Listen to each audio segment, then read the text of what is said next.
right, and welcome to another episode of Raul's World of Synths. This time around, we're going to be looking at the Doepfer A154 sequencer controller. In some of the previous demos, if we go right over here, we were looking at the A155 basic features, as well as triggering notes and creating triggers using the sequencer. But to expand the capabilities of the A155, we have the A154 pictured right over here. So we're going to be looking primarily at some of the basic functions of this module, what makes it special, and how we can use it. In an upcoming segment, we'll be looking at the modulation capabilities of this, but for now, we're just going to cover the basics of it. So we can see here on the A154 that it's broken up into 3 sections. So let's go through each of the sections here, and then we'll jump into a demo so we can hear what some of these things sound like. So starting right at the top, we can see that this label up here says mode right there. This is going to change the direction at which, if we go back to the A155, the sequencer is going to run in. Primarily, we've been listening to it in forward mode, which is, if we go back to our 154, what's pictured over here by the LED. But it does have various other modes, as well as the ability to CV control those modes too, which makes for very interesting sounds. But let's move. I'm going to use this dial to move into the next mode that's backwards. And if we go back to our 155, we can see now our LEDs are going in the reverse direction. Okay, so that's backward mode. And if we go into pendulum mode, there we go, and then take a look at our 155, we can see now that the lights are going all the way to the forward direction, all the way back, all the way to the forward direction, all the way back, like a pendulum. And then if I go into random mode over here, it's just going to randomly choose the beginning step. So it just kind of continually jumps. And of course, the output notes are going to be designated by whatever you have set on your pots over here on the 155. So that's the random mode. You have one more mode available to you, and that is CV control. And with CV control, you can actually set the, the mode, or sorry, the beginning step by feeding a CV into this right here for CV. So that could be fairly useful a little bit later on as you're getting into find all the capabilities of this. For the purposes of our demonstrations, I'm not going to be showing that particular mode, but I did want to mention it. I'm not skipping it. We're going to go a little bit farther and go into one-shot mode. Now you can see that the one-shot light has been enabled. And what that's going to do is it's just going to play the sequence one time. So if we go back to our 155, we can see that it has stopped right now. And that's because it plays the sequence once and then stops. I'm going to demonstrate that. I'm going to hit start. So let's keep our eye on the 155. You can see it's going through the lights and then it stops. Same is going to be true for the one shot backward. It's going to play one time and then go all the way back and stop. And then pendulum as well. And then it goes back and it stops. So I think you get the basic idea. The one that's really interesting in one-shot mode is random. If we go over here. Random is also going to be random for the number of steps as well as the step that it goes to. Let's take a look at that. So here's the A155. Keep your eye on this. And I'm going to hit start. And we should see a little activity. 1, 2, 3, 4, 5, about 6 steps. So the number of steps is random. So if I hit start again, gives us a different number of steps each time. There we go. That one only had 2, 3, 4. 1, 2, 3, 4. There we go. 1, 2. See, and then it stopped. So that last one was kind of short. So the number of steps is random, as well as the steps that it chooses is random as well. So fairly interesting. The CV control over here in one-shot mode actually does not do anything. So we won't be looking at that. But I did want to mention it. So I'm going to pan back to my regular modes, or I'm going either forward, backward, pendulum, or random, not in one shot, that is. So that covers the modes. Now, we have a port over here so we can CV control which mode that we're actually in. So right there you saw me kind of manually moving through the modes. If I wanted to, I could fit a CV signal into this and then change the modes. This is going to act as an attenuator. So if I have this piped all the way down to 0, I have a CV patched in here, it will not affect the mode that it's in. But the more I bring this up, the more it will affect the modes that it switches through. So that's my CV input and my attenuator for that. We'll be looking at that in an upcoming segment on the modulation of this module. In the section right below that, we have a section or top section labeled first, and then another section labeled last. So these two dials here are going to designate which step is the first step of the sequence and which step is the last. Primarily, if you're just trying to program, I'm going to go back to my 155, a straightforward sequence, you usually want it to start at 1 and end at 8, which is kind of what I have it set to now. If I go over to my 154, I have it set to the bottom, and then I have it set to 8. So it starts at the beginning and then goes to the end.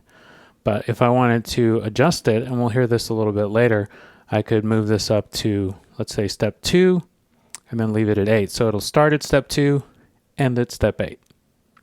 Or any other kind of adjustment within that. But that's the basic idea. It just sets the first step and the last step.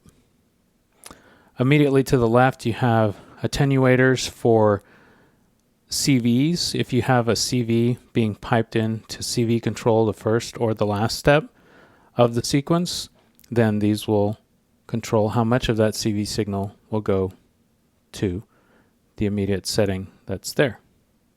Okay, that should make sense. Now immediately next to those, there's a switch as well as a port. I'm not going to actually be demonstrating these two, only because these are actually for use with a second A155 analog trigger sequencer. I only have one, so we won't be looking at that.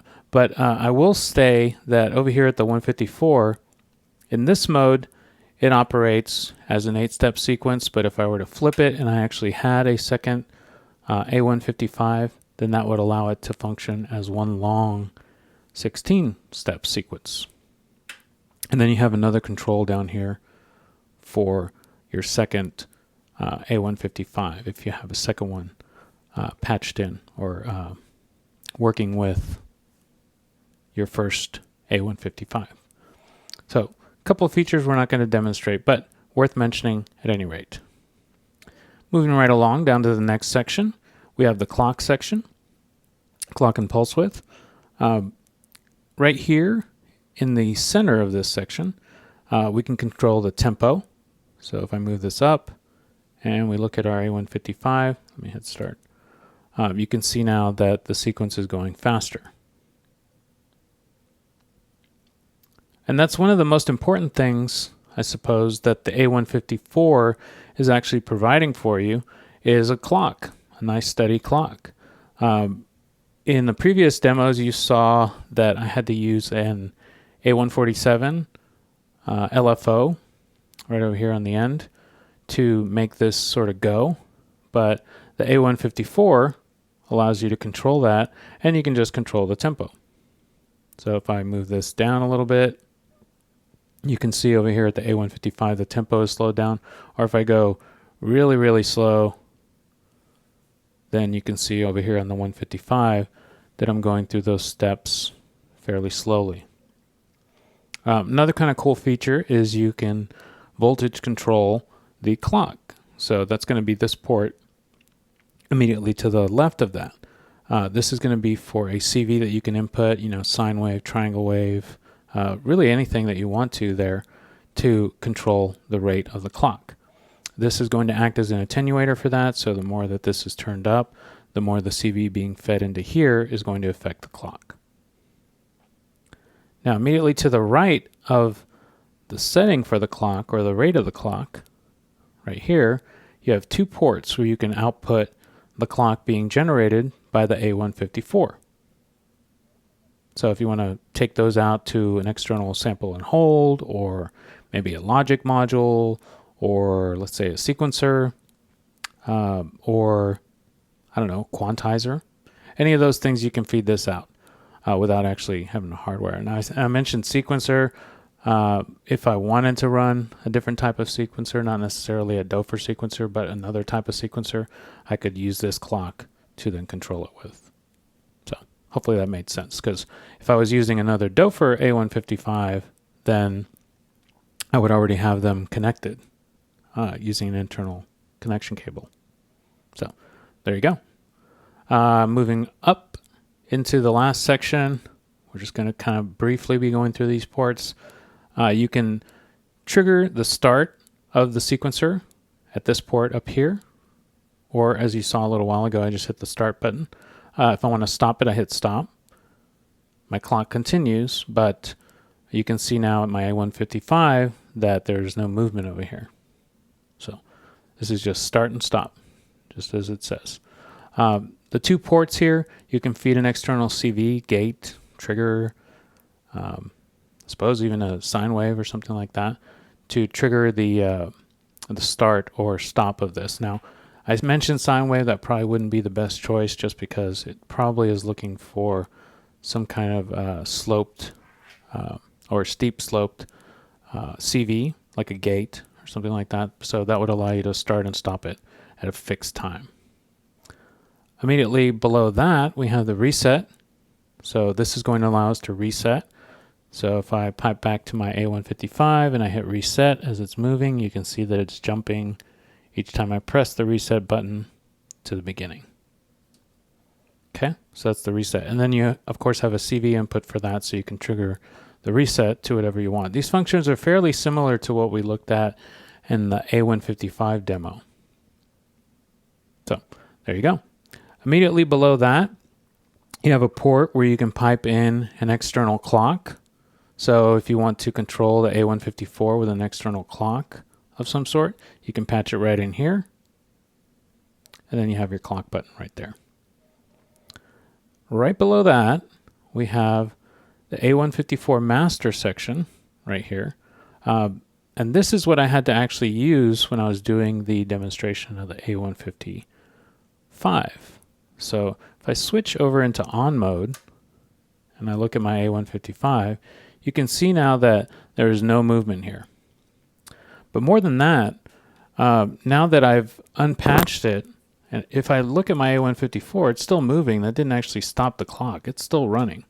But now if I were to go to my A147 over here and patch it in, you can see that I have this is generating a clock, and if I patch that into the clock input, you can see now that it's moving at a fairly slow rate. So, but if I switch over on my A154 to the off position, you can see it kind of sped up because it's no longer listening to the clock being fed in here at the A155. It's listening to the clock of this. So this switch can have a big effect on what these ports over here on the end of my 155 will or will not control. So, and then these buttons will also be disengaged depending on which mode that you're in over here.